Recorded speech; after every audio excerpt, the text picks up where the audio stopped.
जय हिंद दोस्तों। आज हम एक ऐसे कलाकार की बात करने जा रहे हैं जो न सिर्फ एक कवि है, वो बहुत अच्छे एक पेंटर भी हैं जिन्होंने अपने पेंटिंग्स की कला से देश विदेश में अपना नाम रोशन किया है।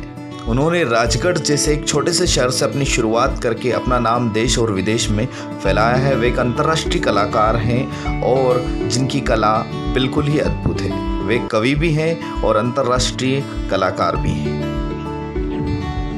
बस नाम लिया और प्रकट हुए साक्षात गणेश, अनोखे और अदम्य गणेश। आप अपना नाम बताइए और बस कुछ ही पलों में आपके नाम से बनी भगवान गणेश की तस्वीर आपके हाथों में होगी।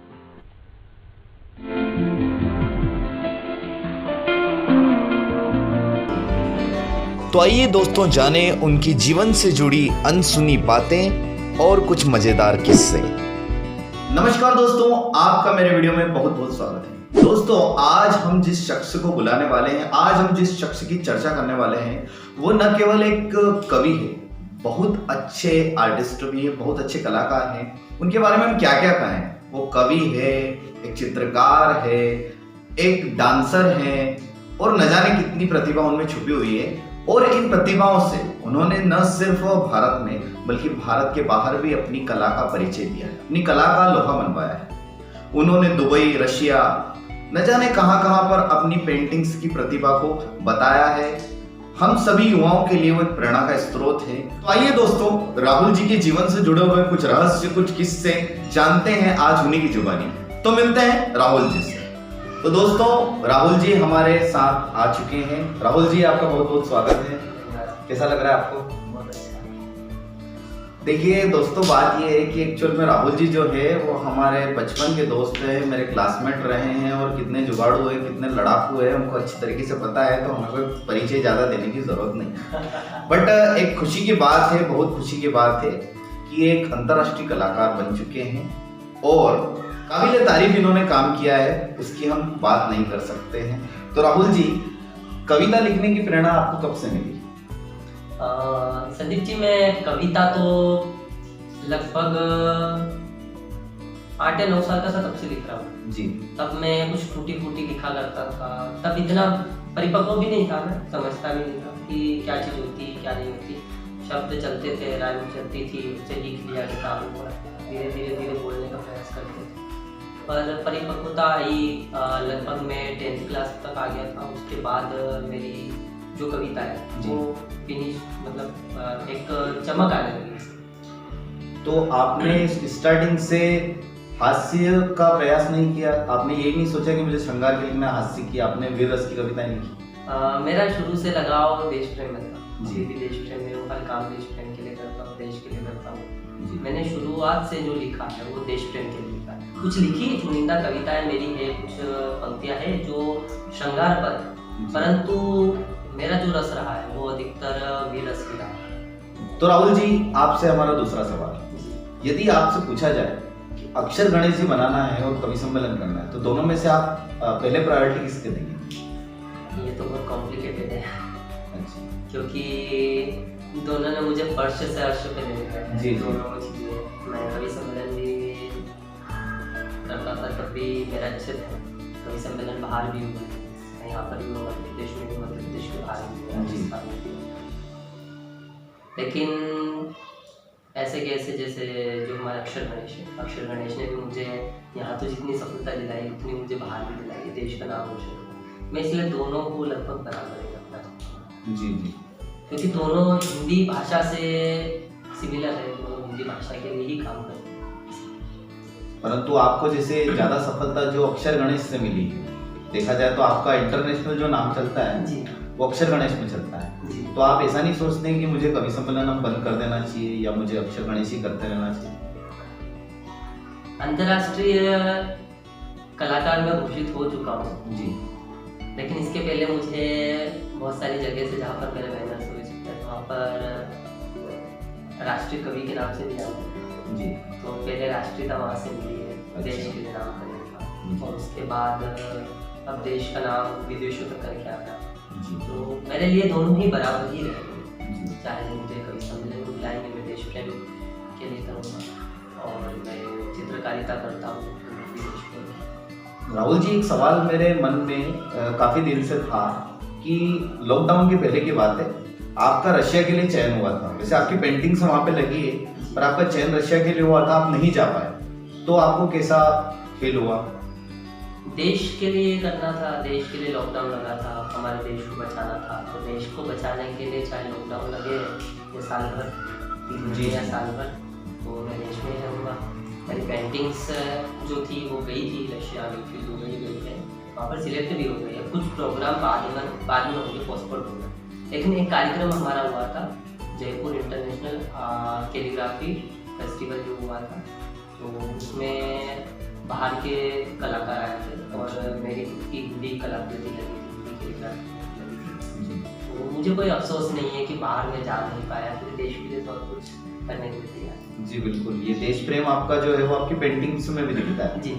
तो राहुल जी, आपसे मेरा तीसरा सवाल, आप शुरू से पेंटिंग्स बना रहे हैं, कवि सम्मेलन कर रहे हैं, आप दोनों कामों में इतना दक्ष हैं और हमें आप डांस भी करते हैं बहुत अच्छा, डांस में भी आपकी रुचि है और आप शायद DID में भी गए थे। DID के सीजन नहीं, DID सीजन 5 के 2 राउंड मैंने किए। जी जी जी। तो इन सब कामों के लिए आपको मोटिवेशन कहाँ से मिला, आपके प्रेरणा स्रोत कौन है? मेरे वैसे प्रेरणा स्रोत जैसे देखा जाए तो स्वामी विवेकानंद जी, परंतु मेरे माता पिता का बहुत सहयोग रहा है हर काम में, चाहे डांस करना, पूजा करना, पोएट्री लिखता था, मम्मी कवि सम्मेलन आया है, पैसे नहीं मिलेंगे, पूजा करना, धीरे धीरे करके पेंटिंग्स, मम्मी की तेरी पेंटिंग्स बना, इसको गिफ्ट करते, घर पे लगी थी कुछ, और बाकायदा उन सब की बदौलत ही मैं आज यहाँ पर। राहुल जी, हमारी आपसे ये तो चर्चा हो चुकी है, आप बहुत अच्छे कवि भी हैं और आप इस शो में आए हो, तो हम आपसे कविता सुने बिना जाएं या आप कविता सुनाए बिना जाओ, ये तो हमें अच्छा नहीं लगेगा। तो आप देश प्रेम से संबंधित युवाओं के लिए या देश को कोई संदेश के नाम पर कोई कविता सुनाना, कोई कविता हो तो आप जरूर सुनाइए। मैं 2 पंक्तियाँ प्रस्तुत करता हूँ जो छोटी सी।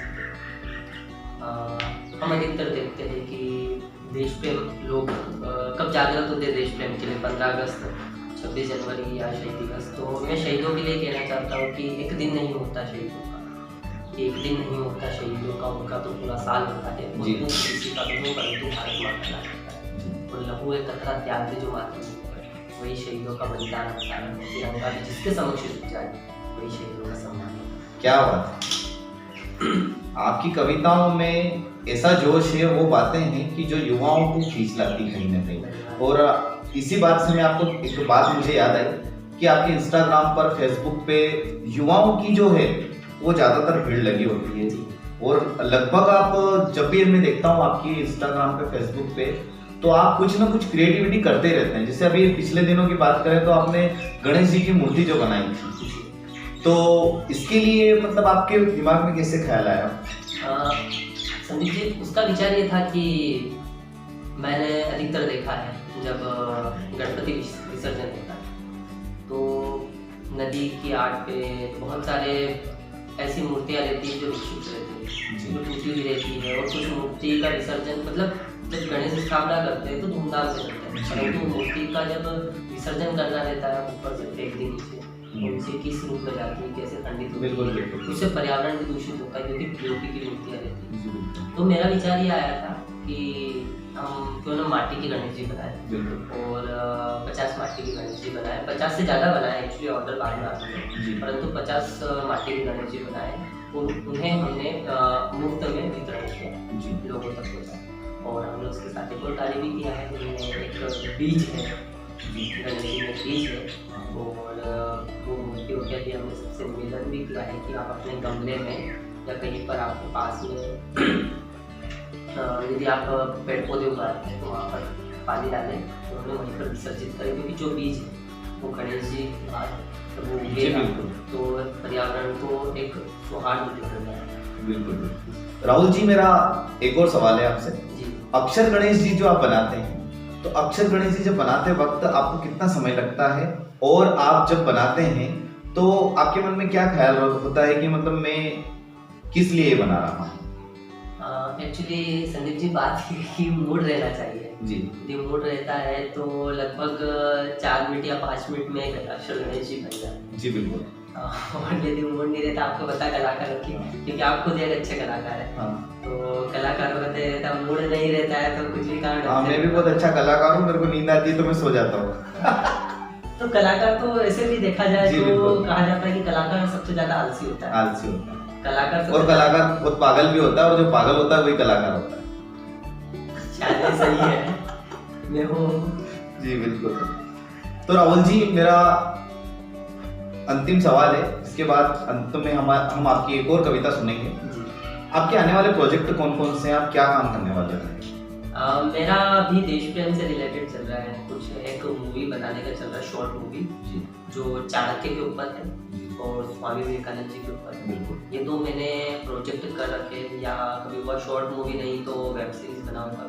जी बिल्कुल। इसके अलावा जो हिंदी कैलीग्राफी है, जो मेरा अक्षर गणेश कलाकृति, मैं इसे पूरे देश में फैलाना चाहता हूँ। बिल्कुल। मेरे देश का मतलब पूरे विदेशों मतलब पूरे वर्ल्ड में फैलाना चाहता हूँ। मेरे देश का, भारत देश का मैं नाम रोशन करना चाहता हूँ कि हर जगह एक बात हो कि नहीं, हिंदी हमारी मातृभाषा है और हिंदी का प्रचार जितना होगा उतना हमारे लिए अच्छा रहेगा, क्योंकि कुछ भाषाएं विलुप्त होती जा रही हैं जो हमारे देश की है, और धीरे धीरे पाश्चात्य संस्कृति जिस तरह से हमारे ऊपर हावी हो रही है, तो उसे देखते हुए मैं यही चाहूँगा कि हमारी हिंदी की वर्चस्वता सभी दूर रहना चाहिए। इसलिए मेरा एक सबसे बड़ा काम यही है कि मैं हिंदी भाषा को हर जगह फैलाऊं। राहुल जी, मुझे याद आया, संस्कृत भाषा जो है जी, वो आप देख रहे होंगे कि विलुप्त होती जा रही है। बच्चे पढ़ने में इंटरेस्ट नहीं लेते हैं, बोलते हैं कि संस्कृत भाषा जो है हमसे याद नहीं रहती है। तो इस विषय में आप क्या कहना चाहेंगे? संस्कृत हमारी पौराणिक भाषा है जी, तो उसे हमारे देश में रहना बहुत जरूरी है। जी, आज हमारे ग्रंथ यदि हम देखे जाए, हमारे जितने भी ग्रंथ हैं सभी संस्कृत में, उसे हिंदी में ट्रांसलेट कर दिया गया है, अनुवाद कर दिया गया है, परंतु जो एक अर्थ निकलना चाहिए वो संस्कृत के श्लोक से ही है। जी। अर्थ में यह रहता है कि मैंने संस्कृत के ऊपर अध्ययन किया, संस्कृत के किसी विषय पर अध्ययन किया, संस्कृत का ज्ञान प्राप्त किया, मैंने उस श्लोक का अर्थ मेरे हिसाब से दिया है, परंतु लिखने वाले ने उस श्लोक का अर्थ क्या दिया होगा वो हम नहीं जानते। तो मेरा ये विचार है कि संस्कृत को एक भाषा के रूप में रखना चाहिए, और इसके लिए प्रयासरत है हमारी जो संस्कृत अकादमी है दिल्ली में, वो बहुत सारे कोर्स करवाती है, और मैं तो चाहता हूँ कि हर व्यक्ति अपने देश की चाहे कोई सी भी भाषा हो, चाहे हमारे आसपास की क्षेत्रीय भाषा हो उस पर भी ध्यान दे, हमारी हिंदी भाषा पे भी ध्यान दे, संस्कृत पर भी दे। और मेरा हुआ था, मैं दिल्ली में था जब दूरदर्शन में जॉब करता था, तो उर्दू एकेडमी में एक कोर्स निकला था, सर्टिफिकेट कोर्स का, डिप्लोमा था। उसके लिए लगभग हजारों कैंडिडेट्स आए थे, उसमें केवल गिनती के 30 या 40 लोगों का सिलेक्शन हुआ था, जिसमें मैं भी था। तो मैंने भी ये सीखा कि यार उर्दू हमारे देश की भाषा है, उर्दू हिंदी तो क्या है, हमारे देश की भाषा है, वो तो हमने केवल बांट दी है धर्मों के हिसाब से, परंतु है तो भाषा हमारे देश में है, तो हमारे देश में उस भाषा को हमको सीखने के लिए कोई ऐतराज नहीं होना चाहिए। तो मैंने भी सीखने की कोशिश करी, परंतु कुछ शेड्यूल्स ऐसे रहे ऑफिस के कि मैं वहाँ पर जा नहीं पाया, और फिर मुझे उसे ड्रॉप कर दिया। और आज यदि बच्चों को देखा जाए, मैं आपसे भी एक बात कहूँगा, आप भी सोचना इस बात पर, और सभी से मैं ये कहना चाहूँगा कि एक बात है कि आज जो हिंदी बोलते अधिकतर लोगों को 12 खड़ी नहीं आती। यदि अ से तक आप बुलवा लो तो क्रम से नहीं बोल पाएंगे, और यदि इसकी जगह पर हम एक इंग्लिश के अल्फाबेट बुलवाते हैं ABCD, वो आपको A to Z पूरा सुना के बता देंगे, और वो भी क्रम वाइज। तो ऐसा क्यों है हमारे देश में? इसकी जरूरत है, और इसके ऊपर हमें बहुत बड़ा विचार करना चाहिए। राहुल जी, अंत में कुछ पर्सनल सवाल हो जाए आपसे। आपको हमेशा मैंने जब भी देखा है, आप एक तो कुर्ते में रहते हो ज्यादातर, और आपकी दाढ़ी जो हमेशा बड़ी हुई रहती है, तो ये कोई आपकी स्टाइल है या मतलब क्या सोच रखा है आपके मन में, क्या चलता है? ऐसा कुछ नहीं है, पहले दाढ़ी नहीं आती थी, फिर धीरे धीरे बढ़ाया, शौक हुआ, फिर मैंने सोचा कि यार दाढ़ी में जो लुक आता है वो बिना दाढ़ी के मुझे नहीं लगता है, क्योंकि एक्चुअली अधिकतर हुआ है कि मैं जब दाढ़ी में रहता हूँ तो मेरे स्टूडेंट्स मुझे पहचानते थे, लोग पहचानते और कुछ छोटे बच्चे दूर भी तो भाग जाते हैं। लेकिन जब मैं स्कूल में पढ़ाता हूँ, आपको पता है यदि मैंने बीएड क्लियर करवा ली जी जो बड़े बड़े स्टूडेंट्स रहते हैं 11th जी। के जिन्हें मैं पढ़ाता हूँ तो मुझसे बड़े लगते हैं, जी। तो वो रहना भी चाहिए। एक किस्सा मैं सुनाता हूँ, किसी स्कूल का है। मैंने बीएड पूरी करवाई थी और मैं बच्चों के साथ बैठा था और एक बच्चे को कुछ क्वेरी थी तो मैं उसके पास में जाकर बैठ गया और उससे सोल्व करवा रहा। और स्कूल में पानी पिलाने के लिए आंटी जी आए। अब एक्चुअली वो पानी लेकर आए, बोले सर पानी, वो देख रहे सर का है, वो देख रहे सर का है। फिर मैंने बोला मैं यहाँ तो बोले अरे सर आप पहचान नहीं आ रहे। मतलब एक इस तरह के भी होते हैं जी। और कुर्ता पहनने का तो धोती कुर्ता तो मुझे बचपन से ही पसंद है। धोती लगभग मुझे 33 प्रकार से पहन जाती है।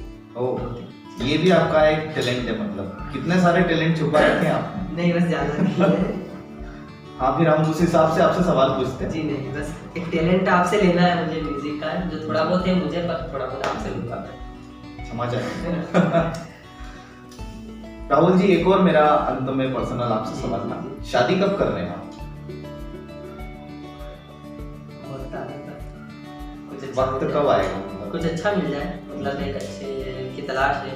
जी अब देखते हैं यदि किस्मत रही और भगवान का आशीर्वाद रहा तो बहुत ही जल्द। जैसे तो आपको बधाई हो जी। सबसे पहले। किस बात की?